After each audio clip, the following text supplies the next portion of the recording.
Welcome to the Beth Yeshua Podcast. For more episodes like this, visit bethyeshua.org/media.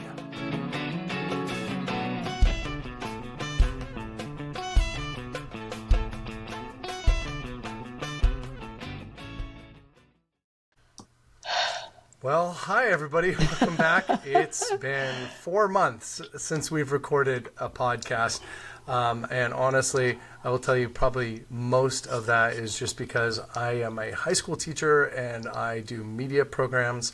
And the beginning of March is when all of our deadlines hit. Boom, boom, boom, boom, boom. And so just us scheduling stuff during the week to be able to record a podcast was a bridge too far. We're going to have to figure that out in the future because our desire is consistency and not just during the summer. Our desire is consistency. So today on our show, we're going to talk about a few things. I think the biggest one that we're going to talk about is in this edition of Kesher. This is issue 45. It's the winter, spring of 2025. And it goes back to one of our favorite topics, which you're probably sick about us talking about, but that's okay. We're still going to talk about it, which is this piece by Catherine Pia Glickler, I hope I'm pronouncing that correctly, which is called Patrilineal Descent in Determination of Jewish Identity. Well, of course we would talk about patrilineal descent. There's some other really wild stuff in here. So those of you who are like really scholarly about the Messianic movement, I'd really encourage you to subscribe to the Kesher publication. It's a journal that comes out on a regular basis. I think that they have twice a year, I think, right? It's about twice a year, yeah. With just kind of like deeper scholarship into topics. And we're going to get into that a little bit today too, but I thought since it's been 4 months, it might be kind of good for us to just say hi and talk a little bit about what we've been doing. I know, Mom, that you've been actually working on this, which I actually have right here. I still need to read. Oh, wow, you have it there. I have. Oh, my gosh. Bubby's Screenplay. I don't know if everybody can read that or if it's reversed for you guys, but we, I think, mentioned this at one point that yes. There was a filmmaker who I think primarily does documentaries, right? No, he even does feature films as well. Okay. And yeah. He was interested in doing a film version of your memoir in some way, but like with a little bit of, not a little bit, I'd say like a kind of like a massive reworking. So it's this kind of interweaving of the stories of a bunch of those Messianic couples rather yes. than just primarily your story, right? So this has been something that you've been working on for a year? Well, not quite a year. I started it pretty much after the High Holy Days because everything was pretty intense, and until after then. So it's been a good 6 or 7 months that I've been working on it. And I mean, like, we don't know obviously where this is going to go. Who knows? Like, it's it's film, and like you have to do funding and like all kinds of crazy stuff. Who knows? But it is kind of I think it's kind of a cool project. I know that it's taken a lot of your time, but one of the things that I thought was really cool was there were kind of 3 main couples. Is it 3 main couples that you're tracking in the story? Well, actually 3 guys. I mean, I kind of call it the 3 guys story. Yeah. Yeah. And so do you want to just tell us, like, if you were to give us an overview of the screenplay and kind of the story that it's telling, what have you been working on? Well, I think I'd like to say first that the filmmaker who contacted me, what his interest is in the hippies of New Mexico during the 60s and the 70s, and how many of those hippies actually were Jewish. Not necessarily that they got together because they were Jewish, but they were all Jewish. But I'm taking it back to the 3 guys. There's your dad and Eitan. I'm not going to mention last names right now, and sure. Russ. Yeah. And so their beginnings were at the University of California, Santa Cruz when it began in 1965, is how they all met. So I'm taking the story from when they met and doing a little background on the spouses of kind of what brought them to the point of meeting one of the guys, and where it took them, what all of the trials, all the things that happened, the communal living, everything that happened that predominantly was happening in New Mexico. Interestingly enough, these 3 guys were from California, but their people were more from the New York area. Even your own dad, they came from New York and came and settled in California. So, but it's taking them and the women, I know at least Connie came from New York area. So, and it's almost like it's like, how could these people possibly have met each other? How intertwined was it? Where one little hint here, without it being a spoiler, is friends of one of the guys, friends of Eitan, told him about this woman. We think she'd be great for you. Oh, okay. She's from New York. He was in a commune in New Mexico at the time. How should they possibly meet? And just the whole trauma of them coming together is just a beautiful love story part of it. But to me, the intriguing part is that many people have written about that era, and they've written about the various people, the Jesus people, the people who've come to know Jesus as their Messiah or as their Lord, if they were not Jewish. Yeah. And but nobody had really written the Jewish part of it. So what they saw in my memoir was that the Jewish factor was predominant. It was saying the fact that they came to believe that Jesus is their Messiah was a huge leap for them, but it wasn't just a scattered few. I only talk about the three main ones, but it was a whole movement that began where Jews were returning essentially to understanding that their Messiah is Yeshua, and as we call Jesus. So that's why, I really love doing this podcast with you, Mom, because you aren't just like somebody who's studied Messianic Judaism. You know, you've really been in it, and part of that Holy Spirit explosion that happened in the 60s and the 70s. And it was, I think, and is a bigger thing than just, a few Jewish hippies coming to faith in Messiah. Yes. Because as we've talked about previously on the podcast, there was this new thing that the Ruach did in their lives where God was trying to get them to not just go to a church and be a Jesus follower, but somehow hold on to that Jewish identity, that it was valuable, that it was important for them, for their children, that it was something that needed to be passed down. And so out of that really is kind of the explosion, and it's not a very big one, but the explosion of Messianic Judaism in the United States. How much of the screenplay goes into the actual movement of Messianic Judaism, or does it really kind of end with the climax of these three friends becoming followers of Yeshua? Where does it, does it go into the formation of the Messianic movement?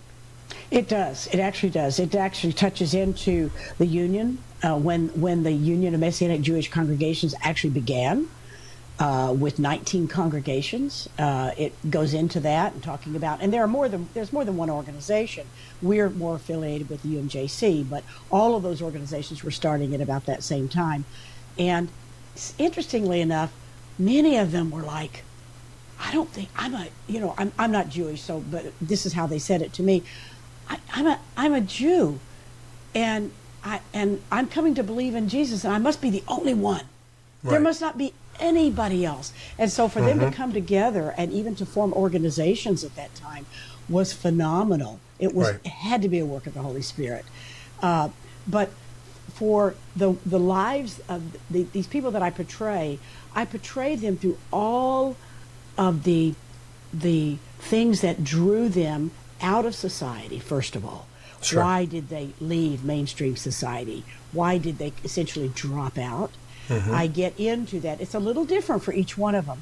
But I also talk about one of the unifying factors, which was music for them. And then how did that show itself? How did that manifest in their lives as they began to go through the things they went through? There was a horrible losing of one of them, a death scene, a murder. I mean, there are so many traumatizing things that happened. Not of one of the three main people. Not of the three main ones, but one of their very, very close friends. And all of their ideals were shaken. All of their ideals were shaken.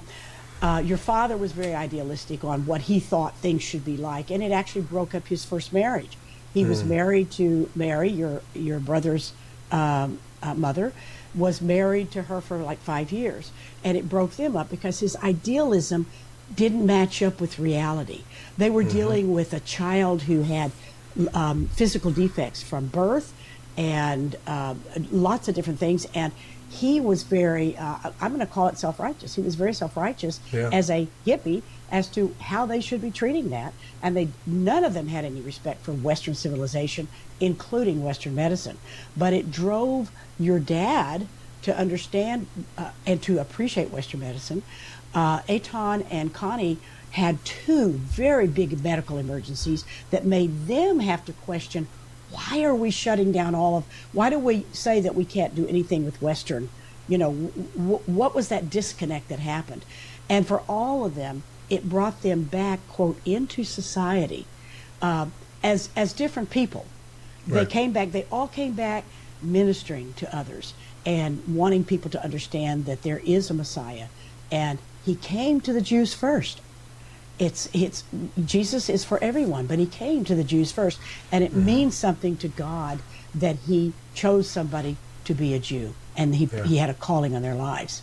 Yeah. So I take it up to the point where each one of them receive their calling from God.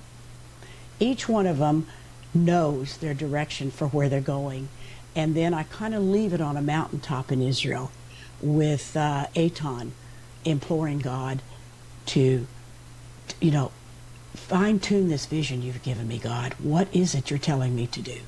And that was kind of where I take it to. And then at the end of it, it's like a typical story that's based on true stories, where it says, and today, this is what's happening with Eitan, and here's what's happening with Russ. And then Rabbi Rube of blessed memory went to be with the Lord in 2010. So... Yeah. Anyway, sorry. That's pretty cool. No, I like it. It's hard to bring it down to a nutshell. Yeah, I think it's really powerful. I don't know. I mean, we don't know exactly what's going to happen with it. But what I do love about this and about your memoir is that, like, these are lasting, I think of them as historical documents, that really investigate that time. Yes. And it's interesting because I think a lot of the people involved in the work of Messianic Judaism are busy. Like, many of them work a normal job, and then they're part of ministry or whatever else. So having historians, having scholars, having people that slow down and really document and research what is happening, and the ways that even our thoughts of what it means to be a Messianic Jew are changing, like, all of that to me is really powerful. So if nothing else, like, if nothing comes of it, it'd be kind of really cool, I think, to publish it. We've done a bunch of books before, so why not publish a screenplay? Get some of those historical photos in there, and that'd be kind of cool. Well, I will say this, that the filmmaker anticipates that it might be a feature, but we might be able to make a documentary as well. Okay. So that's in the offing. As you say, you never know. It's a huge process. To get it funded is a huge process because it's not the typical kind of funding. But, the goal is that it would go out. If it goes out, it would go out at the time that the Holy Spirit inspires. That was the thing I loved about the filmmaker. He said, please let the Holy Spirit write it. And there were days when it was like, okay, Lord, I'm really depending on you to tell me how to get this intertwined. That was the hardest part. And there's still some tweaking going on in terms of that intertwining of the 3 lives in a meaningful way, so it doesn't feel like it's just jumping all over the place. And we know what's going on in Israel right now, and so I have not been able to send it to Eitan and Connie for them to read, for them to tweak some of the data to make sure I have things right, because it's so... I have a stack of the research that I did and interviews with them and things I listened to, other things that I went to as sources. So it was so much information. I want to be sure that I got it right as well as I can. But within filmmaking, within any of that, sometimes you have to condense. You have to have more than one thing happen in a scene because it doesn't move it forward to have a tiny little bit there, but you make it part of a bigger thing. And sometimes it throws the time off. So that's a part that I had to understand, and something I used to criticize films about, but I don't anymore. When I would look at a book and I'd say, why did they change that? you know. Right. But now I get it. Right. I had to go through it to get it. But I'm hoping it goes somewhere, and I hope it goes in God's timing. But and I don't know what the climate is, with this climate right now, if this is the time it would come out, or if it's even years down the road, whatever. Yeah. But as you say, the important thing was to get it down. That's the way I felt about my memoir. Who am I?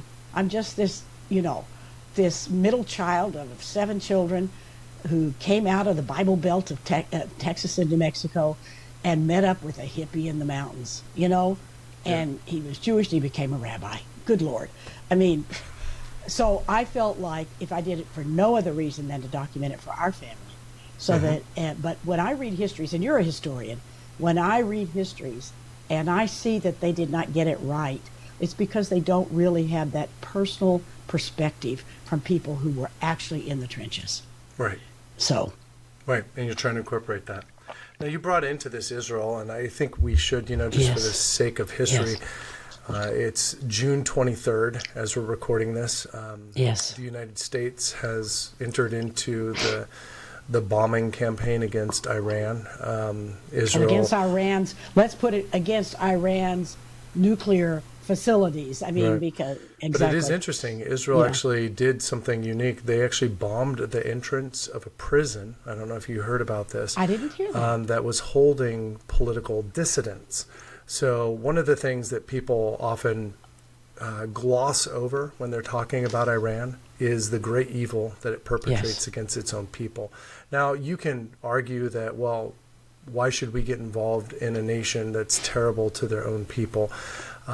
But the underground body of Messiah, for example, in Iran, has been ruthlessly persecuted, murdered, imprisoned, and Israel bombed the entrance of that prison so that any of the prisoners that could make a break for it could make a break for it. But yeah, it's wild I'm as glad we're going to hear into that was one of the things that was a concern, that's one of the things that the Iranian government will do, is go in and just start killing them. Yeah. So. Well, and there's already talk, the Iran, and I guess there's intel that like within the next couple of days, this is the 23rd, there could be sleeper cells that are activated around the world to attack people, which is run of the mill for Iran. This is what they do. They have been sponsors of worldwide terror and attacks in a whole host of nations, including Israel. But I just wanted to mention it because you were talking about this guy and who wants you to write this screenplay, and he seems to have this love for the Jewish people. There's still that reality that's happening, and yet there are also a lot of people right now who hate the Jews. Like Jew hatred is common in the United States now. It is wholly accepted at rallies and other demonstrations where people are actively chanting for really the murder of the Israelis and the Jewish people that are in Israel. And I remember talking about this about a decade ago in sermons and other things, and talking about the reality of what we see in our academic institutions is about a decade away from being in the mainstream. And we're there. We are 100% there. I think that the social media has accelerated it greatly, and I think that there's a lot of brokenness in that. But I think that there's also this real, virulent anti-Semitism that we are seeing explode around the world right now that is absolutely insane. We saw the murder of 2 Messianic Jews who were Israeli embassy staff in the streets of America. We saw a man who basically created a homemade flamethrower and attacked Jewish people who were peacefully marching in Colorado. Like, we're seeing horrific attacks on our own soil against Jews, and that is actually a continuance of like, if you were actually to look at the numbers of physical attacks against ethnic groups, physical attacks against the Jewish people has been the one that has skyrocketed over the last 5 years in the United States. Yes, primarily in places where there's deep religious population of Jewish people, like Orthodox in New York and other things, but there's a reality of a growing acceptance of violence against the people, the Jewish people.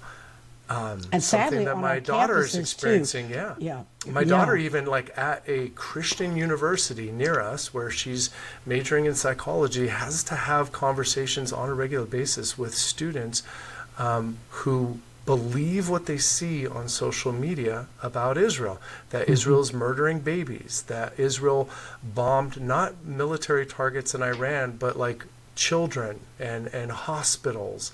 And it's like the misinformation, the lies. The lies are so prevalent that when she even speaks truth to that, she frankly doesn't even always know what the truth is, because you have to really research it to find out what the truth is now.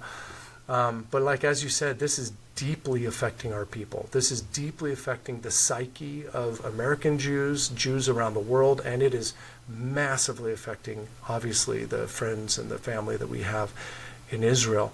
Like you were saying, even Eitan and Connie are unable to read the manuscript that you've put together, because like they're having to go into bomb shelters over and over and over again.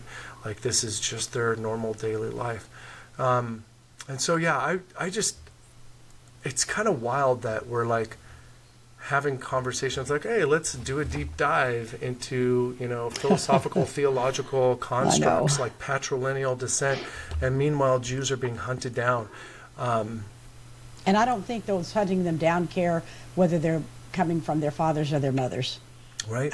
Frankly. Or whether they're Messianic or not. I married a Jewish person, and I've got that name Rubenstein. Do you think they're going to say, oh, by the way, are you actually ethnically a Jew? No. Yeah, when we were applying for citizenship in Israel, we were deposed at the embassy in San Francisco. I don't know if it was an embassy or by embassy staff or what that was. Did you say deposed or interrogated?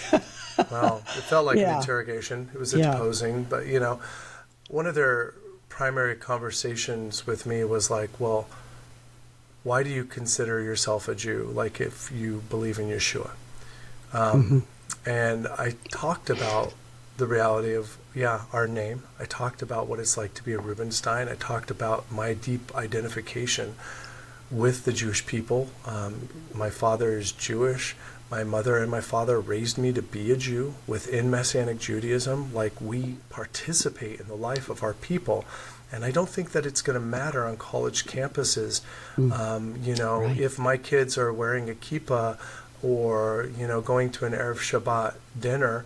I don't think that anybody's going to stop and say like, oh, you're a Eitan Rubenstein, but you are Messianic, therefore we're not going to kill you. Like, I mean, it just... Oh, I know. It's sad. It's so divorced from reality. And we have so much division within our people. We have people that are participating in rallies against Israel right now who are Jews. And we have people that don't agree on like what should be the response. And was this a good, attack against these nuclear installations in Iran? And I'm not saying that we all need to be in lockstep, but man, what a wild, wild ride we are on right now. And I don't know where this goes. I really don't know where this goes. My hope, honestly, is that it drives a lot of people to consider the deeper things. I think that's part of what happened in the 60s and 70s. Yes, exactly. In the 60s and 70s, people were really sick of the way the world was headed, and they were looking for truth. And I'm hoping that this also drives a lot of my Jewish people to, I don't know what's real anymore, and I need to know the truth. And I need to get to that, because Yeshua is the truth, the way, the truth, and the life. And people are going to find him. Anyways, I cut you off. What were you going to say? Oh, no. Well, I would just, to me, it's how can we not understand, it's not understanding the way other people groups think.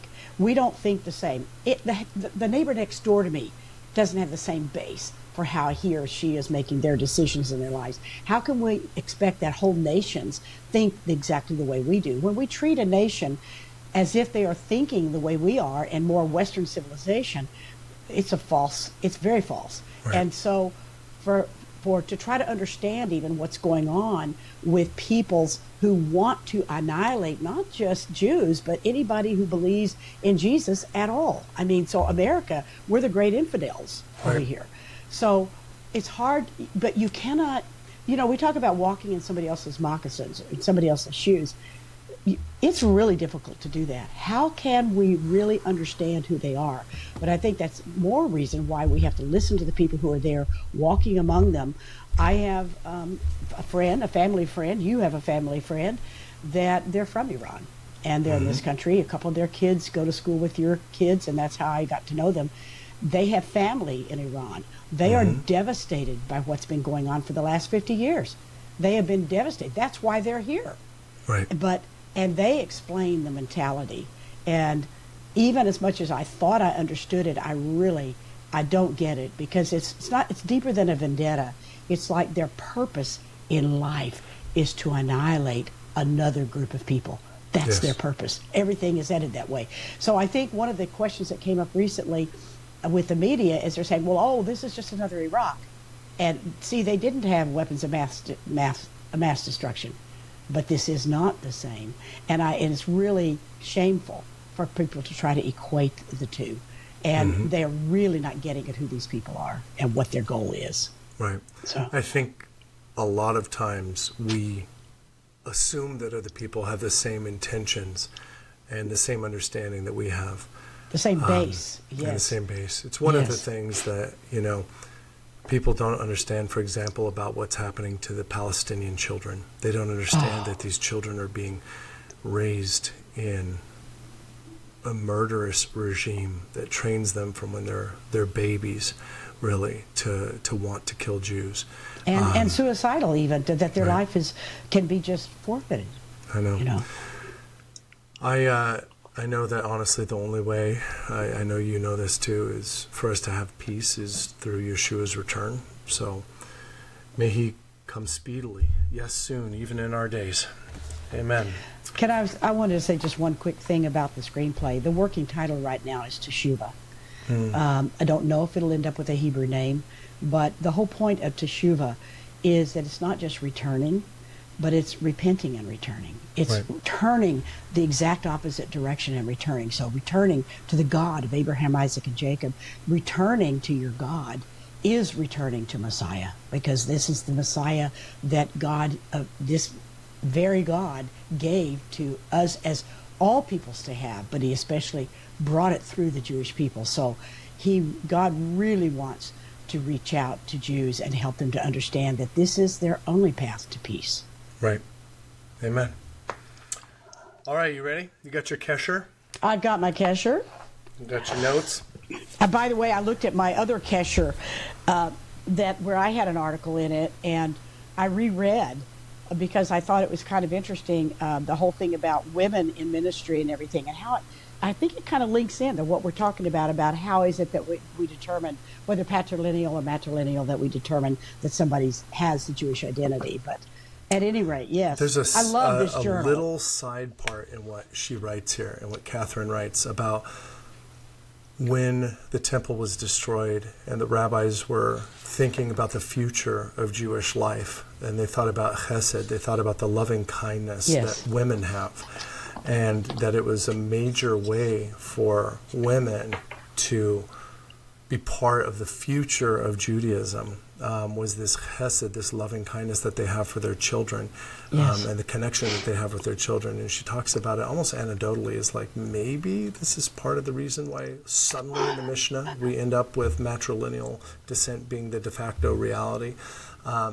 But let's go into this a little bit. I wanted to read. Wow, sorry, I'm smacking this microphone around. But I wanted to read a little bit about who this person is before we get into it, and then talk a little bit about some of her sources, so if people are interested in doing some of their own research here.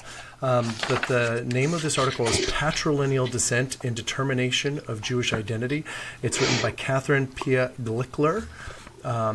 And the little bio at the back here says, Kat Glickler grew up in Brookline, Massachusetts, as the daughter of a Jewish father and a Yankee Protestant mother. I thought that was a really funny way to put it. I bet she wrote that. You know what I mean? love that. Yeah. Her spiritual journey began in her early 20s when she moved to New Mexico and began a quest for wholeness. Does that sound familiar? Yes, it does. Sounds like hippies, doesn't it, a little bit? Like, why does everybody go to New Mexico or California? I don't think we ever met her. I personally did not meet her.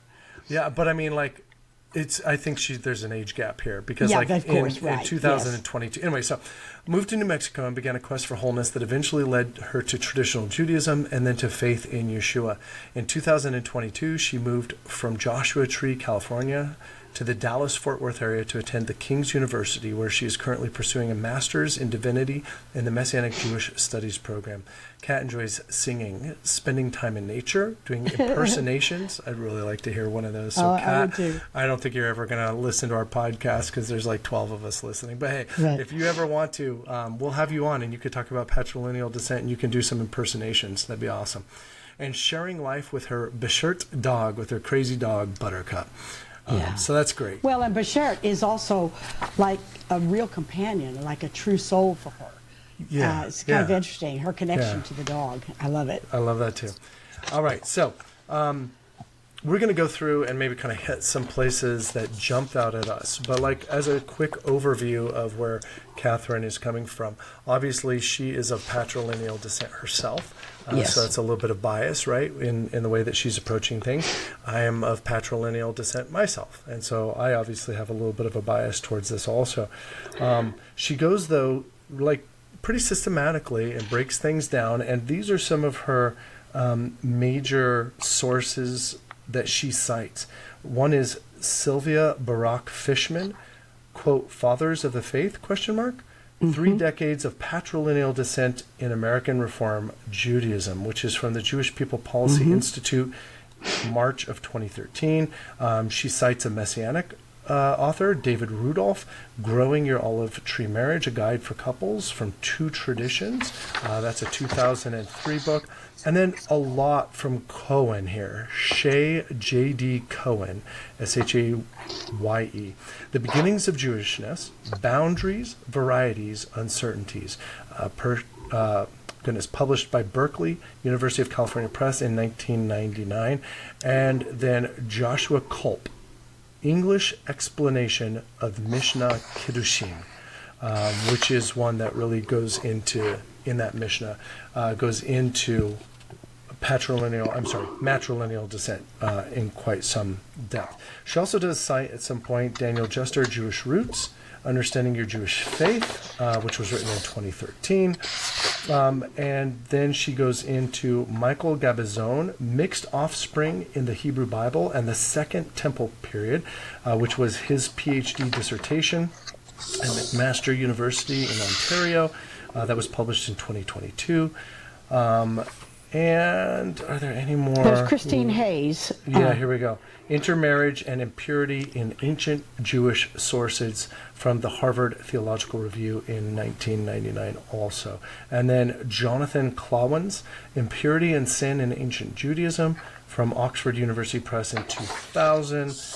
Anyways, this is rigorously researched. This is not something where like she's just going based on her feelings. And I think that that's important for us to point out. And that's why I wanted to kind of go through all of her sources here. Because what she's really talking about as she goes into this is all throughout Tanakh, all throughout the what we call the Old Testament, there's a very clear tradition of patrilineal descent.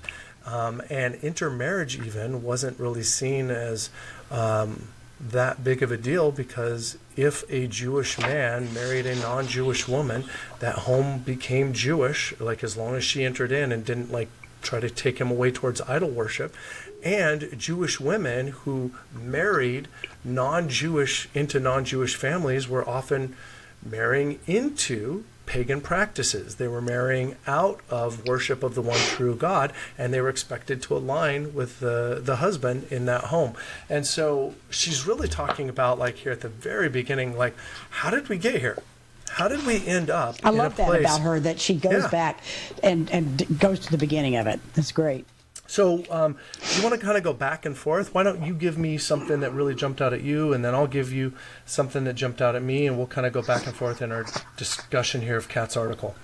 Well, I think for me, right even on the first page, that second section, the patrilineal principle in the Hebrew Bible, she takes us back. So page 31? 31. Mm-hmm. She takes us back.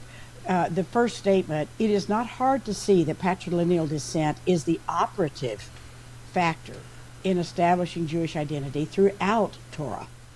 Right. The covenant passed from Abraham to Isaac to Jacob to the sons of Jacob, and throughout Scripture, the God of Israel is referred to as, quote, the God of your fathers. Right. And biblical genealogies almost always follow the father's line. And then she goes on to quote David Rudolph, who states that the patrilineal definition of Jewish identity is the standard established by God in the Torah. Mm-hmm. And to me, that really jumps out. And they even go and bring up they bring up Ruth. Everybody brings up Ruth. Mm-hmm. And they bring up Rahab, right, who are the ancestors of Yeshua himself. You know what's interesting, and she touches on this, it has become so de facto the reality within Jewish thought that Judaism, or Jewish identity rather, comes through the mother, that you'll frequently have conversations with people who had a Jewish father and they won't consider themselves Jewish, period. Like I've had so many of those conversations myself at churches. Like if I, when we were doing ministry, we'd be in churches like all the time, or like if I'm ever invited to speak, I'll have a conversation with the person. I'm like, well, I'm not Jewish. I mean, like my dad was like fully Jewish, like both of his parents Jewish, but I'm not Jewish. And so that patrilineal, the rejection of patrilineal has become so real that people self-select out of Jewish identity. And it's so weird to me because, like, first of all, like, it wouldn't have mattered to Hitler. It won't matter to people that are coming to kill Jews. Like, it doesn't matter at all to them. They don't see any of the nuance there. This is like an internal conversation among our Jewish people. But secondly, it's like, doesn't it feel like a ploy from the enemy? And I'm not saying that matrilineal descent is like from the enemy of God. I'm just saying it just feels like a ploy of the enemy to get Jewish people to self-select themselves out of the calling of God on their life to live as Jews. Like, I believe that there's a distinct calling on the Jewish people, and that there are many things that are prophesied that are still yet to come that Jewish people need to do. There's a big part of Jewish life that like Jewish people need to wrestle with that's in Torah and in the Brit Hadashah. And so they self-select themselves out of that reality, I think, to the detriment of the calling of God on their life. Well, in fact, that's what we're seeing right now. We see that at Beth Yeshua. We see people coming in where the man is Jewish, and it's been difficult for him to identify himself because everything, all of the clues and the cues that are happening in his life are saying, well, no, that's not who you are. I remember your grandmother, who is not Jewish, saying to me that her son, your father, was not Jewish. I said, how can you say that? Well, she said, because I'm not Jewish and I'm his mother. How could he be Jewish? And I mean, we find that shocking, but that is actually exactly what she believed. And she was not alone in that.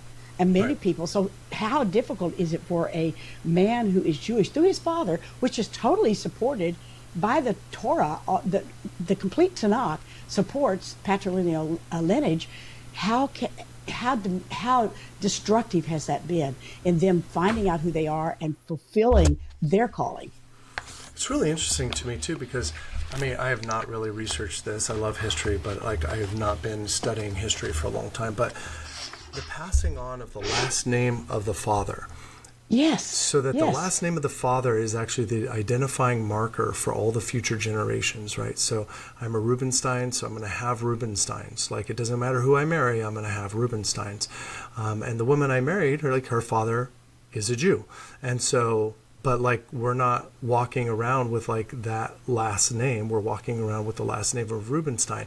And I think that there's been like this kind of like attempt democratization of like last names. Well, like you're getting some from your mom, you're getting some from your dad, and I get that. Listen, and I understand the whole like toxic male patriarchy. So like I get all that, right? There are toxic males there are toxic females, however, there's toxic people, right? And so like to say like, well, Evil I'm is not going not to take sexist. the last name, right? I'm not going to take the last name of this guy because I'm not his property. Well, like, why would you marry a man, first of all, that treats you like property? Like if you're like affianced to somebody and they're treating you like property, run away. Like it's not going to get better. It's going to get worse. But secondly, it's like, there is a spiritual, we talked about this, and a spiritual abdication of authority that men are supposed to have. They're supposed to be the ones that say, no, in this home we will serve the God of Abraham, Isaac, and Jacob. No, we will not serve pagan gods. No, we will not do those things. This is how we will raise our children. And it is a structure and a protection, if it's done in a right and godly way, that is really important. And so I do also feel like this is weirdly at odds with the spiritual structure and the reality of marriage. That there's yes. That there's this reality, and like you said, it causes real confusion in intermarried families in particular, where like it doesn't matter often whether it's the woman who's Jewish or if it's the man who's Jewish. There's confusion about who the kids are going to be. There's confusion about who's spiritually in charge of the environment of the home. And I get that people say, well, like, can't the woman be the spiritual leader of the home? Like this is 2025. We're all supposed to have flying cars by now and everything. And we've talked about this in the past when it comes, even like you were saying, to women being rabbis, and what we mean by that specifically is the person who has the spiritual responsibility for the vision and the organization of the community, right? Like she's the spiritual head of the community. We both find that to be objectionable, and maybe we're in the minority on that now. I don't know if we are, but since all I of this published that feels article, like it's tied together. Yeah, right. Yeah, since You I published that article, article. I do feel. I mean, I don't feel in the minority, but I don't think people are speaking out on it, Right. because here's another thing, and it's all, to me, it just goes back to the beginning. God didn't make any mistakes in how He created us, and I put this in my article, which I find it interesting that the person, this Elisa Norman, who responded to our treatment of whether or not women should be in that kind of a spiritual role, the main leadership, but she didn't even respond. I mean, she characterized my article pretty well, but she didn't even understand when I said, women, we are yielding, just the way you would yield if you're two vehicles at an intersection and you realize, okay, I could go first, but I'm going to yield to that person. I have giftings, I have callings. I can yield or I can go forward. And the way God created us was on purpose. He created us to be the ones to have the children. So we have to be a nurturing type, not just for giving the birth, but it's not, it's for nurturing that part. And frankly, we're not the ones that are kicking the kid in the tuchus, usually. I tend to be more that way, but it's not. But God created man and woman to work together in that sense, but we each have our roles. And it is we who come up with these concepts that one is better than the other. Right. And they are not. If we are following what God has called us to do, we are doing and we will be fulfilled and happy, etc. Right. So Right. anyway, I feel like this still feeds into it. This There's is a all sociological- diminishing the male. It's about Right. diminishing the male again. Well, and there's this sociological reality of we value specific things in our society, and those are what are seen as success. Yes. Now, I see a little bit of this being challenged, that it's not just about how much money you earn at the end of the day or how much clout you have within the corporation you're working at. It does feel like there's a little bit of an undercurrent of like some people saying, no, I actually find it deeply fulfilling to be at home. Like I find that it's deeply fulfilling to raise children, whether they are the man or the woman. I'm fine with either one of those. There are some interesting things that are happening sociologically in the United States, especially as women have been told that really what success is to go to college and then get into like a high-paying career, and that's success, right? And then maybe to take some time to have some kids, but then you're going to hire somebody else to raise your kids so that you can go and continue to work. Now, I'm going to leave that between each person and the Ruach, between them and the Spirit, right? Because that might actually be like what is the actual calling for them in their lives. But we have to be really careful about like wholesale taking on the values of our society, thinking that somehow they actually know what's most fulfilling. I would argue that the United States has no idea what's mostly fulfilling for people. And what they mostly sell us as deeply fulfilling, which is what? Sex, drugs, and rock and roll still, like, or whatever, like, or money, you know, or like all the things that are sold to us is like, this is what will bring you deep fulfillment. I think it's actually the rejection of most of those things that actually really brings deep fulfillment. But going back to her article, one of the things that jumped out at me, this is page 33. She begins to talk about intermarriage, like, obviously, patrilineal descent was the operative way of determining Jewish identity. And then she begins to talk about intermarriage. Okay, so then what happened when a Jewish man married a Jewish woman or vice versa? And it's this quote. You mean non-Jewish? When Jewish marries non-Jewish, right? Non-Jewish, yeah. Jewish marries non-Jewish. And then she talks about this. This is the first full paragraph on page 33. But what happened if a foreign wife failed to convert and instead held on to the religion of her people?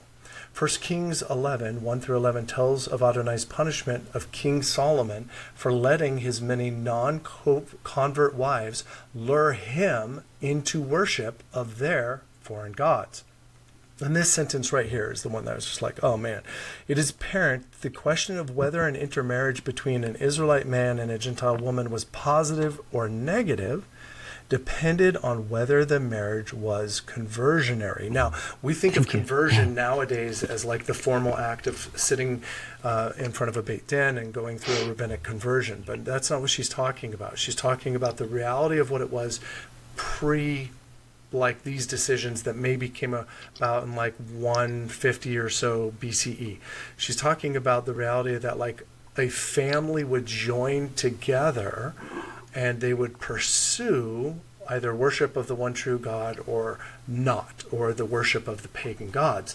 And so she says, quote, it all depends on the character of the non-Jewish spouse and their commitment to the God of Israel and the people of Israel.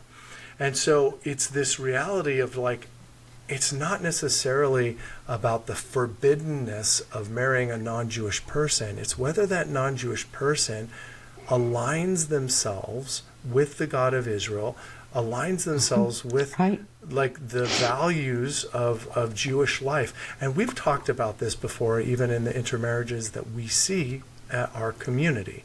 We see intermarriages, and there's a struggle sometimes of the non-Jewish spouse, whether it's the woman or the man, of identifying and how do I meaningfully attach and how do I raise Jewish kids if I'm not a Jew? And I know that these are difficult things, but like this is to me the brokenness right now within Judaism and also Messianic Judaism is this failure to recognize the heart intent of people and allow them to come and be part of community and wrestle through that identity on their own. But instead, like if you're in traditional Judaism, we're going to force you into the path of conversion at some point in order for you to be meaningfully part of the synagogue, in order for your children to be raised as Jews, what have you. Or within Messianic Judaism, there can be this wild thing of like, well, what is your identity now? And a lot of Messianic Judaism doesn't always have clarity of identity. And so then what are my kids? And like you'll have all Gentile families where nobody is Jewish at all claim to be Jews and start raising their kids as Jews and wearing payas and like all kinds of stuff, right? And so there's this wild brokenness of identity in Messianic Judaism that certainly doesn't help. But yeah, this weirdness of it used to be patrilineal and then now it's matrilineal is, I think, doing a disservice to the intermarried families that want to meaningfully participate in Jewish life. Well, and as you said, this conversion is wasn't a factor for so long.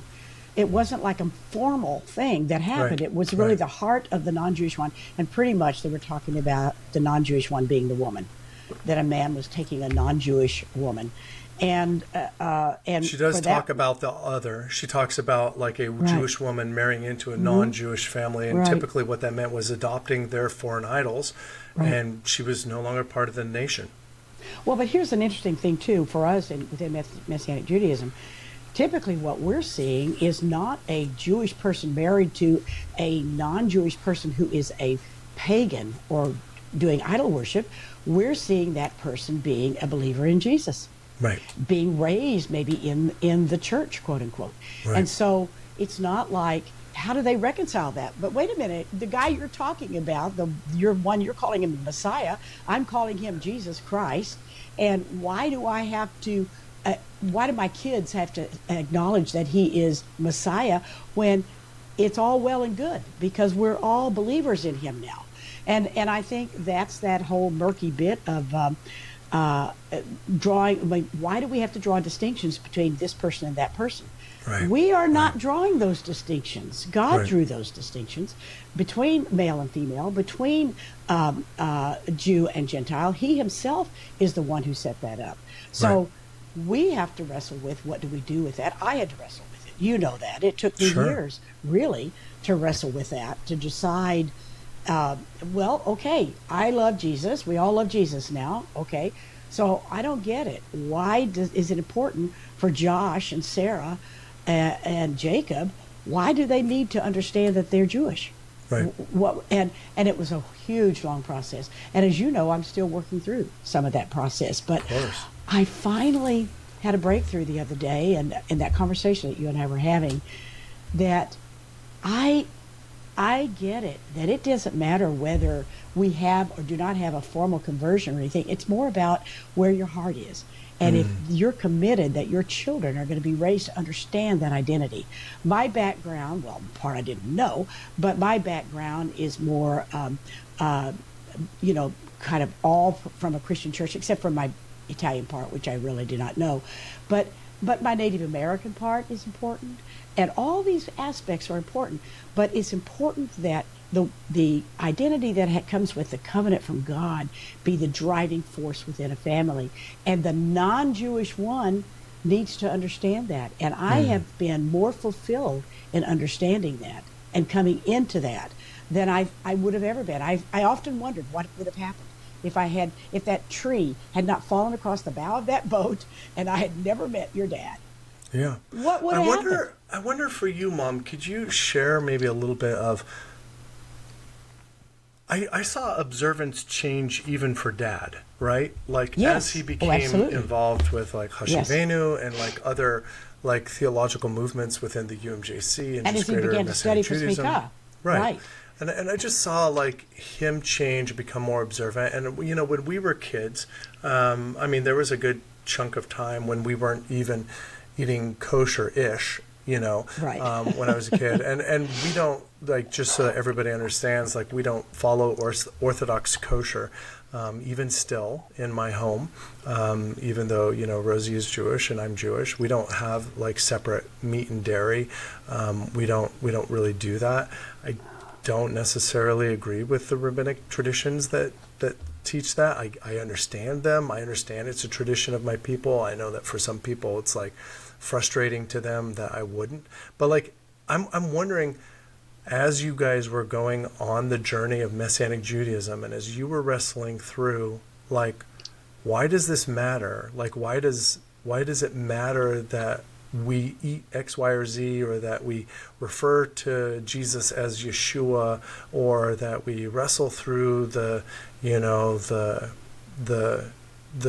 prophecies over the Jewish people and what that means for my children? Like, where were some of the major sticking points for you? Or was there like a moment where just like things kind of opened up and you were like, no, I do see it and I'm going to go with it? Because you've talked about how like the journey was kind of difficult, and like I think you even said you drug your feet. Like there was a time where I think you shared that with me. So how did that change for you? Like how did you? Was it just over the years? It was a long process, but for me it was, as you said, it's more of a take it step at a time, one step at a time. What did we do first? I guess the hardest part for me, I know this may sound totally ridiculous, but I was raised in the Bible Belt, and liquor was not okay. And Okay. I think the first thing for me was, what? We're going to drink a little wine on Friday nights? Do you understand that that's not godly? And of course, I didn't know the Bible. I mean, I memorized a lot of scripture, but I certainly didn't understand that that was normal within Judaism. And by the way, those are just traditions. That was and it was one of the things that kind of held me back. Like, well, what is he taking me into? But the main thing is, as your dad began to study, because he wanted to be a better Jew. And for him, that was a level of observance that he did not have before. He had none of that before. And so as I studied with him, because I love to study, and as I studied with him, and I watched his demeanor as he changed, as he never casually took on an aspect of Judaism. He mulled. He thought about it. He considered it deeply. And so it was a big decision for him to not have pork, to not have shellfish. And it wasn't about heaven. It wasn't about keeping him in or getting him into heaven. It wasn't about any of that. I had to change my whole way of thinking. It was about doing a mitzvah. It's like God asked you to do it, so you do it. You don't have to come and figure it all out. I mean, heaven forbid that we should even be able to figure it all out. Well, but that's if true. God asked you to do it, you do it. And frankly, that whole obedience thing was something foreign to us as hippies. That's how we got in trouble in the beginning, is we fought everything, anybody telling us what to do. That's why I went off into the wild, from my upbringing. And so for us to come into that, it was scary. Like even taking a name. I didn't want to take your dad's name. When we had married ourselves to each other on that mountaintop, and I thought, well, should I be Rubenstein now? I don't know. Maybe I'll just be Reuben. Maybe I'll just take on the Reuben part. Let's just take half the name. I don't know where that came from. But That's great. By the way, in the screenplay, if you look as it begins to develop, you'll see that God not only has his own timetable for things that he adheres to, but he also changes people's names after they've had a significant change in who they are in terms of their relationship with him.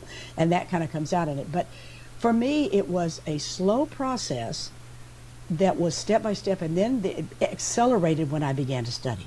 When I began to study alongside him, I actually got mad at the church for a period of time. Sure. And I thought, why did they keep this from us? Don't any of us who believe in Jesus, why did they keep this from us? He's a Jew. I mean, I know that I have family members who are anti-Semitic, maybe even to this day. I suspect my father was. And how do you reconcile all that? I mean, it was huge process.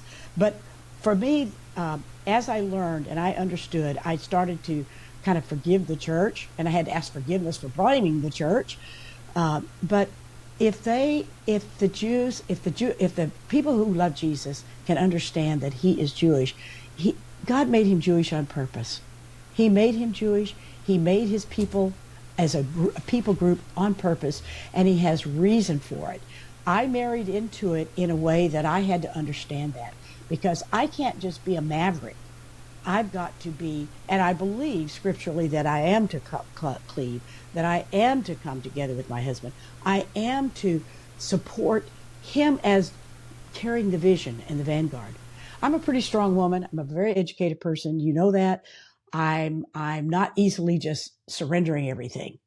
But I think for me, it was a huge step to say, I'm yielding finally to what God is calling me to do.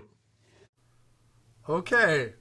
Yay, we're back. Okay, something just happened. And so we're going to try to get back in where we were. The software just kind of freaked out there, and we ended up with some sort of separate recording. But you were in the process, Mom, of just talking about the leave and cleave sort of reality of coming into the vision of your husband, right? Mm-hmm.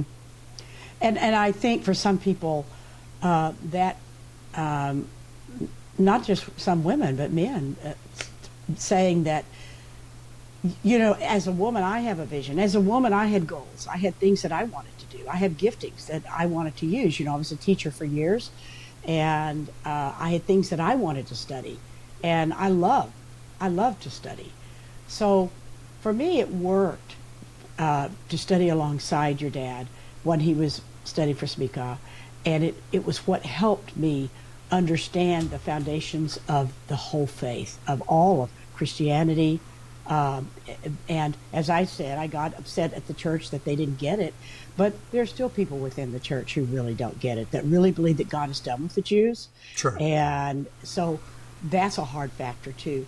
But I think it was easier probably for me, even though I'm a very strong woman, it was easier for me to understand that I needed to come alongside your dad's perceptions of what God had called him to do.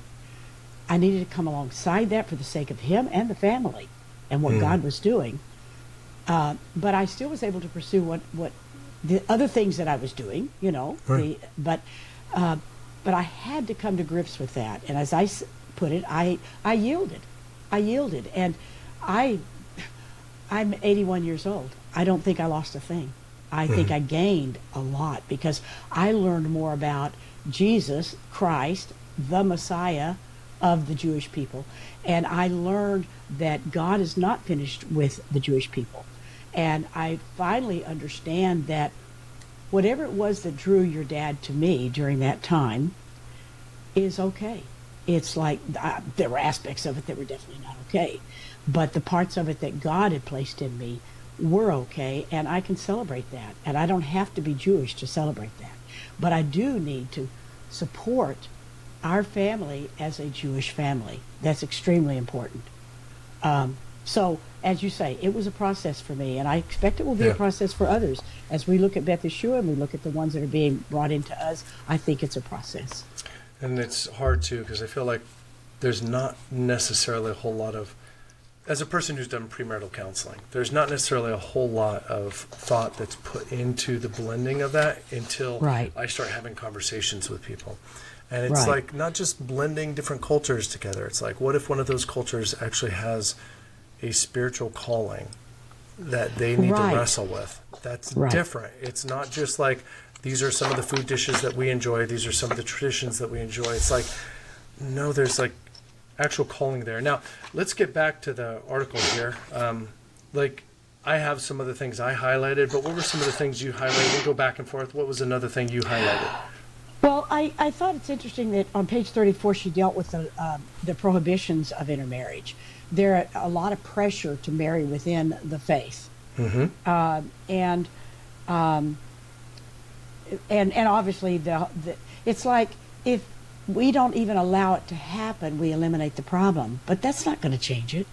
I mean, there's probably there's a lot more intermarriage now than there would have been back then, But I think we've got to deal with the reality. This is back to what's ideal and what's reality. Ideally, I would love for all of my children who are my grandchildren who are Jewish to marry a Jewish person, because I think it will help them along that path. Can they marry somebody outside of that? Yes. But does God have a better plan? Yes. And it's a harder road. It's kind of like when people were intermarrying between many different groups. And it's like, is it wrong to do that? I don't think it's wrong, but it's more God has a better plan to help you in the goals that he has for you. And it's not a mistake what people group he puts you into. But people group, I mean, you can make it happen. But I think, trying to just prohibit people from intermarrying, I know you well, as she a also parent talks of teenagers. about it. She talks about it, though, that it looks like it was a prohibition about specific nations. Right. Yes, the Canaanites, etc. Right. All right. Well, listen. Well, so we're having major tech issues. I don't know why, but that's fine because we're getting lost in the weeds a little bit, and we're going down rabbit trails. So, well, I think we can I want to bring it to her conclusions. Go for it. Let's go. Let's go there. So her conclusions were, I mean, she looked at the Messianic Jewish movement in America, and that there is no real central governing body that rules on matters of Holocaust. as the other branches of Judaism have. But she indicates that all of the major organizations right now within Messianic Judaism, including the UMJC, still will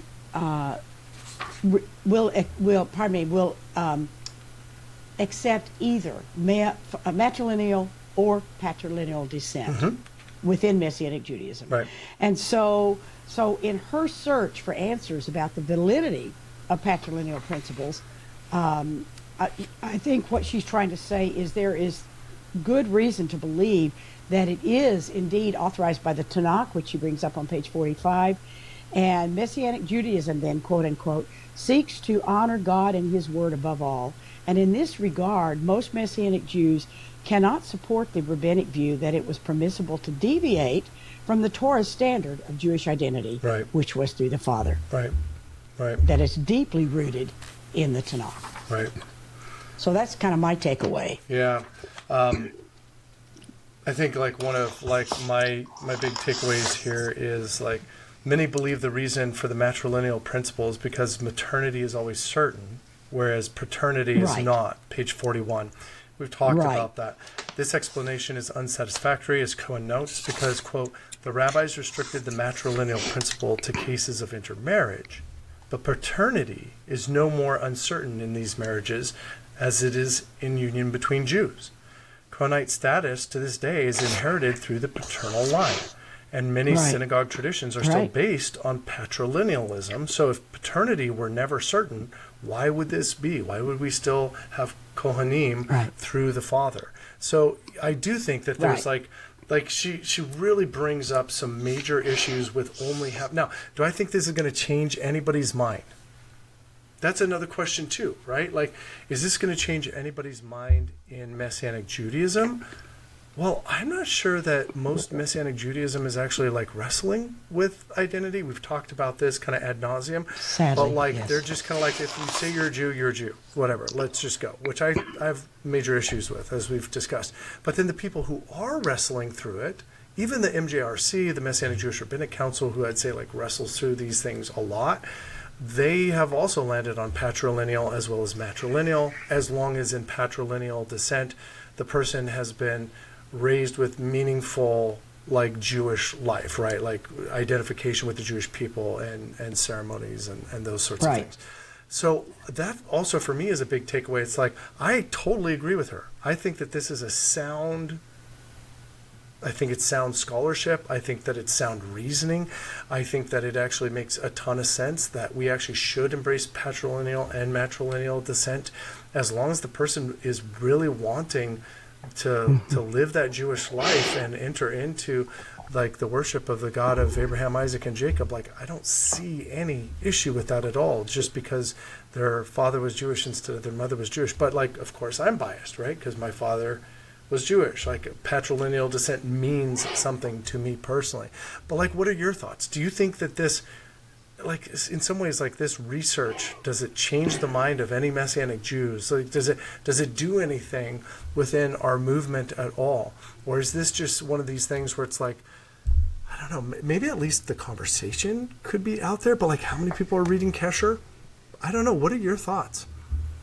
Well, I again, she's biased, we're biased. Right. But beyond that, I think her point, the strongest point that she makes, which I think should influence someone, is the Tanakh supports, the Tanakh establishes patrilineal as the major way of identifying Jewish identity.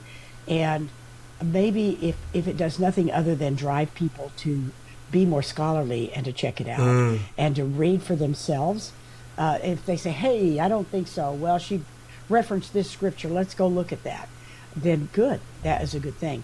But the fact that most Messianic Jewish organizations right now will accept either is maybe enough for people. But within the Jewish world at large, there's still a preponderance of people who are only going with matrilineal. Right. And I think it makes it difficult. So how does it work for you? Why did you identify? Why did you, I mean, even as fact that I struggle so much, how did you manage to identify yourself as Jewish. What happened there? And when did that happen for you? You know, I think I've shared this before, but like when I was young and we first started coming into Messianic Judaism, I did not like it at all. I found it to be very disruptive to like the very kind of cushy sort of experience with God that I had previously growing up in the church, like kind of like independent charismatic church before that. Messianic Judaism felt weird to me, felt like I was coming into a culture that wasn't really my own. Ironically, I think the thing that really solidified it for me, and of course it's been a process of years, but I think like one of the major turning points was when Rosemary and I went on the road with Jews for Jesus, and we were in churches every day telling people the importance of reaching out to their Jewish people in their lives with the good news that Yeshua is the Messiah and that there's peace for them in that. And also standing on street corners and having conversations with people. And much of the time, when I would have a conversation with people who were Jewish, they would attack this exact issue in my life.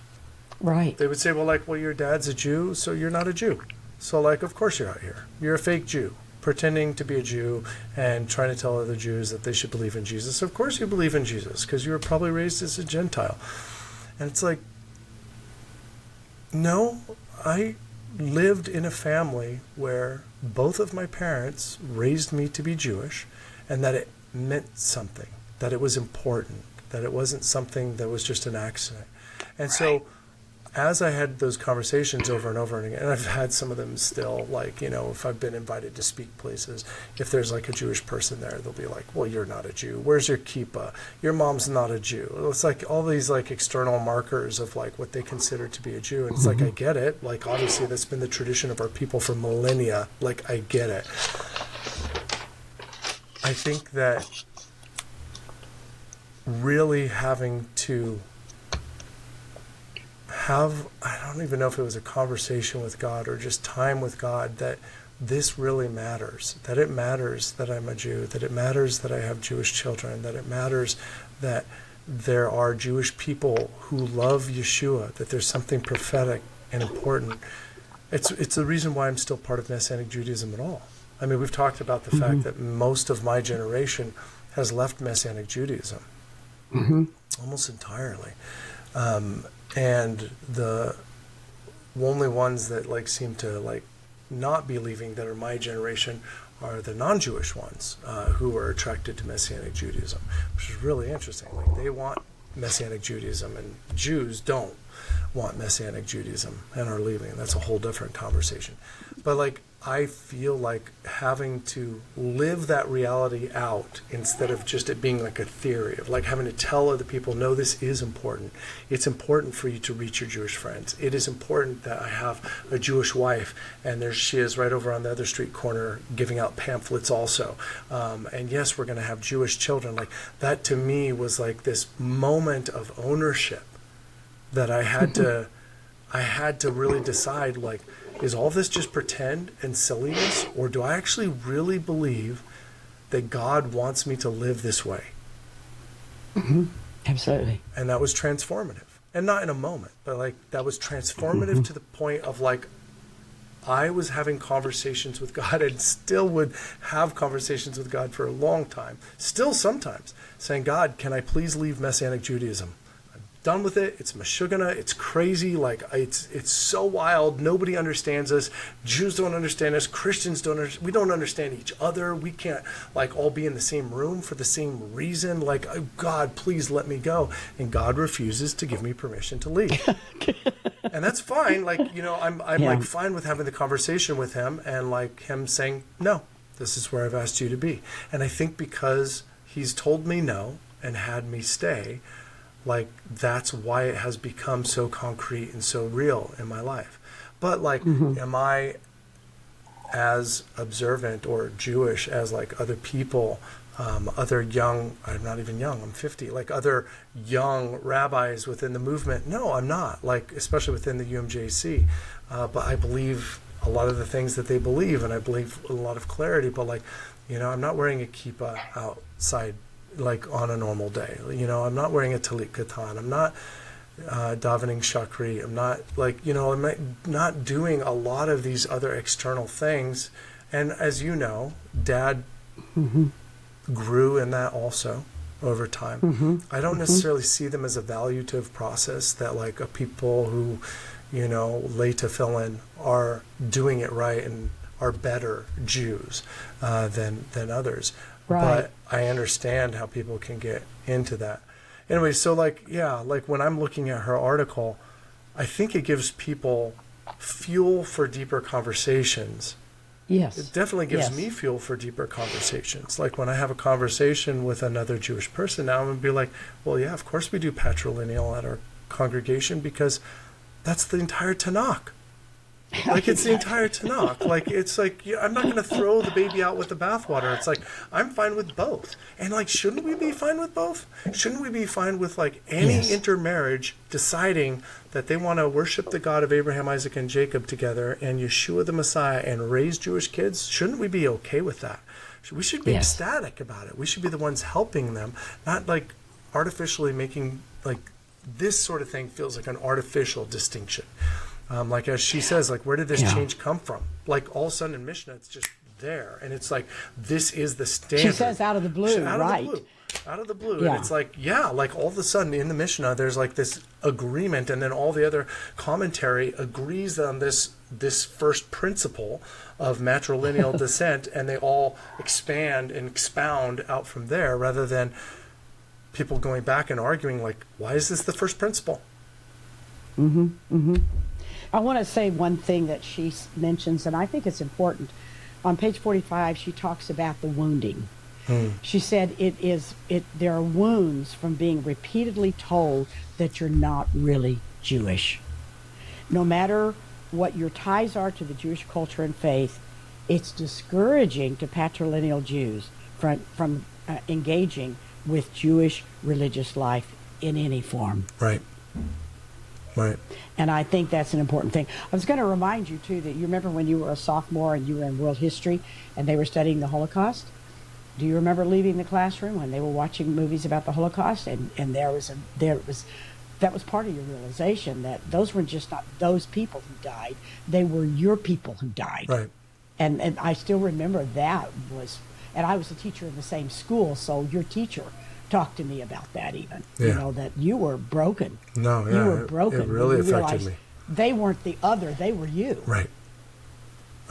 Yeah. No, it's so true. It's so real. And I think something similar has happened in the lives of my kids. Every single one of my kids that's gone through that normal world history unit where they still show Schindler's List, they end up in an existential wrestle over Jewish identity, and it does solidify their identity and maybe also make them afraid of that identity at the same time.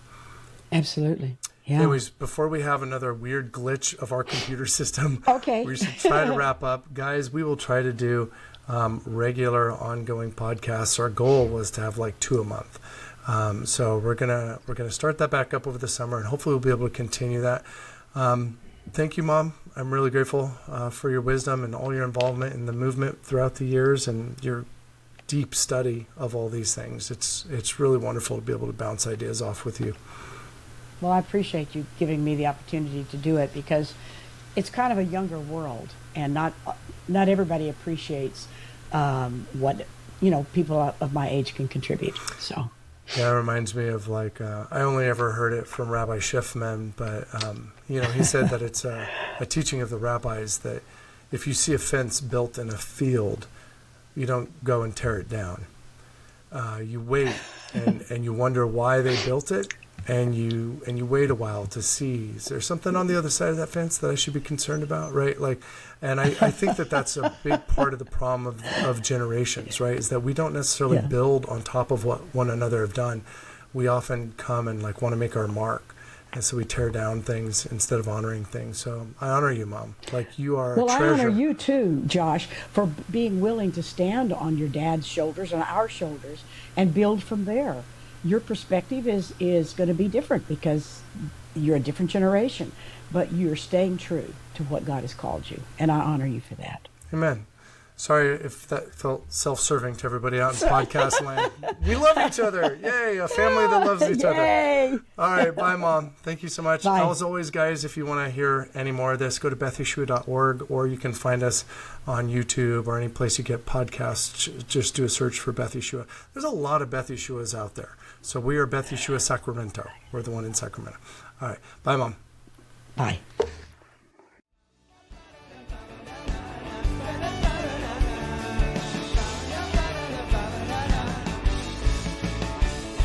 Thank you for listening. If you enjoyed this podcast, you can always visit bethyshua.org for more.